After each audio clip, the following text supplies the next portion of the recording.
सरगर्मी तेज होती जा रही है। पहले कांग्रेस ने बुकलेट जारी कर मायावती पर गंभीर आरोप लगा दिए, तो वहीं अब बीएसपी सुप्रीमो मायावती ने भी प्रेस कॉन्फ्रेंस की और कांग्रेस को चौतरफा घेरा। देखिए ये स्टोरी। यूपी विधानसभा चुनाव का रण, पार्टियों में चौतरफा वार पलटवार, कांग्रेस की बुकलेट राजनीति, मायावती का कांग्रेस पर वार।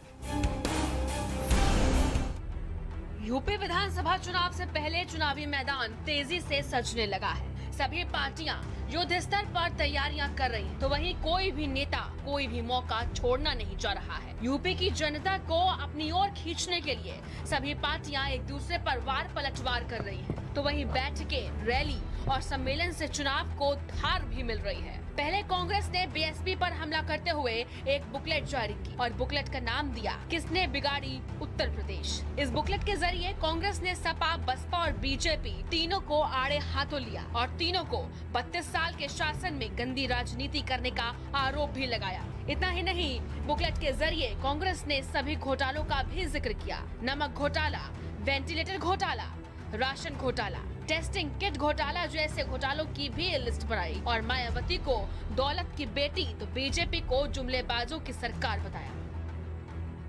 कि उत्तर प्रदेश की बुनियाद से ईंट को निकालने का काम किसने किया? सपा, बसपा और भाजपा ने तो किया। उत्तर प्रदेश को कमजोर किसने किया? समाजवादी पार्टी, बहुजन समाज पार्टी और भाजपा ने तो किया। और जिस विषय और मुद्दों की बात बहन जी रख रही हैं, बहन जी को डर किस बात का है कि दलित उनका साथ छोड़ता जा रहा है? कांग्रेस की बुकलेट जारी होने के बाद तो सियासत तेजी से गरमाने लगी और फिर शुरू हो गया आरोप प्रत्यारोप का दौर। बीएसपी सुप्रीमो मायावती ने प्रेस कॉन्फ्रेंस कर कांग्रेस की खूब बखिया उधेड़ी और कांग्रेस पर चुनावी जनसभाओं में भीड़ जुटाने के लिए दिहाड़ी पर लोगों को लाने का भी आरोप लगाया। इतना ही नहीं, मायावती ने कहा कि बुकलेट में कांग्रेस विपक्षी दलों पर टिप्पणी करने के साथ खुद के कमियों का वर्णन करती तो बेहतर होता। इसके साथ ही मायावती ने अपने उत्तराधिकारी की भी घोषणा की। देश के किसी भी राज्य में जब विधानसभा का आम चुनाव होता है या देश में लोकसभा का भी आम चुनाव होता है, तो तब इनको खासकर यूपी जैसे कमजोर राज्यों में आसानी से चुनाव लड़ाने के लिए उम्मीदवार तक भी नहीं मिलते। उनको खड़ा करने के लिए फिर कांग्रेस पार्टी बड़े बड़े पूंजीपतियों व धन्ना सेठों आदि से आर्थिक मदद लेकर उनको पैसा देकर खड़ा करती है। कांग्रेस पार्टी ने अभी हाल ही में जो बुकलेट जारी की है, यदि ये पार्टी इस बुकलेट में अपनी विरोधी पार्टियों पर कोई भी टीका टिप्पणी करने के साथ साथ अपनी इन सब कमियों को भी वर्णित कर देती तो ये बेहतर होता। अर्थात इस पार्टी द्वारा दूसरे पर उंगली उठाने की बजाय इनको पहले अपने घर को ही ठीक कर लेना चाहिए। ये भी मेरी इनको सलाह है कि मेरा स्वास्थ्य अभी ठीक है, मुझे अभी किसी को भी अपना उत्तराधिकारी बनाने की ज़रूरत नहीं है, लेकिन जब मेरा स्वास्थ्य ठीक नहीं रहेगा तो तब मैं ज़रूर अपना उत्तराधिकारी घोषित कर दूंगी। ये भी मैं उनको बताना चाहती हूँ। लेकिन जब मैं अपना उत्तराधिकारी घोषित करूंगी तो मेरा उत्तराधिकारी केवल दलित वर्ग से ही होगा। बुकलेट को लेकर बीजेपी और सपा ने भी कांग्रेस पर हमला बोला। उन्होंने क्या कुछ कहा वो भी सुनाते हैं।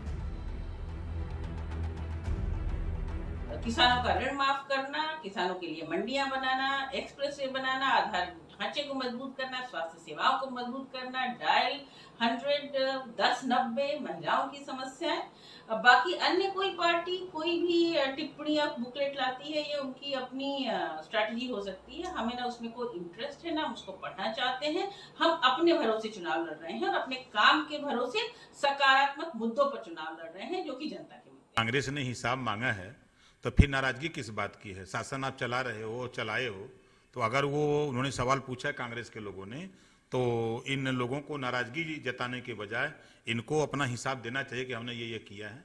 इसे तो दूर नहीं भागना चाहिए। इसमें कौन सी नाराजगी है? कांग्रेस पार्टी दिग्भ्रमित है 2017 के विधानसभा चुनाव से पहले 27 साल यूपी बेहाल का नारा देकर के कांग्रेस पार्टी ने खाट सभाएं शुरू की थी। बाद में वो खाट बिछा करके खुद उस पर सो गई। किस तरह से उत्तर प्रदेश में दो युवराज का साथ पसंद कर लिया, जिनके कार्यकाल को बदहाल बता रहे थे, उन्हीं के साथ हालचाल लेना शुरू कर दिया। ये कांग्रेस पार्टी में अभी फिर किसके साथ गठबंधन कर देंगे, फिर क्या पलटी मार देंगे, ये कह पाना बहुत मुश्किल है। पॉलिटिकल टूरिस्ट के भरोसे कांग्रेस पार्टी जिस तरह की राजनीति कर रही है, वो जनता में जनाधार नहीं उत्पन्न कर सकते हैं। कांग्रेस पार्टी को जमीनी स्तर पर काम करने की जरूरत है। बहुजन समाज पार्टी को भ्रष्टाचारी बताया गया है, समाजवादी पार्टी को गुंडा बताया गया है और साथ ही साथ जो भारतीय जनता पार्टी है उसको भ्रष्टाचारी भी बताया गया है। तो इस तरह के आरोप कांग्रेस पार्टी ने लगाए हैं तमाम दलों के ऊपर और उत्तर प्रदेश की जनता को ये बताने की कोशिश की गई है कि उत्तर प्रदेश में शायद कांग्रेस ही सबसे अच्छा विकल्प है। इसी को लेकर सियासी घमासान शुरू हो गया है। तमाम दल कांग्रेस के ऊपर हमलावर हैं और कांग्रेस का कहना है कि चूंकि कांग्रेस हकीकत बयान करती है, तमाम बातें करती है और तथ्यों के आधार पर बातें करती है, इसीलिए सभी राजनीतिक दल तिलमिलाए हुए हैं और कांग्रेस को निशाना बनाने का काम कर रहे हैं। कैमरामैन गिरीश के साथ सीमा नकवी, भारत समाचार, लखनऊ।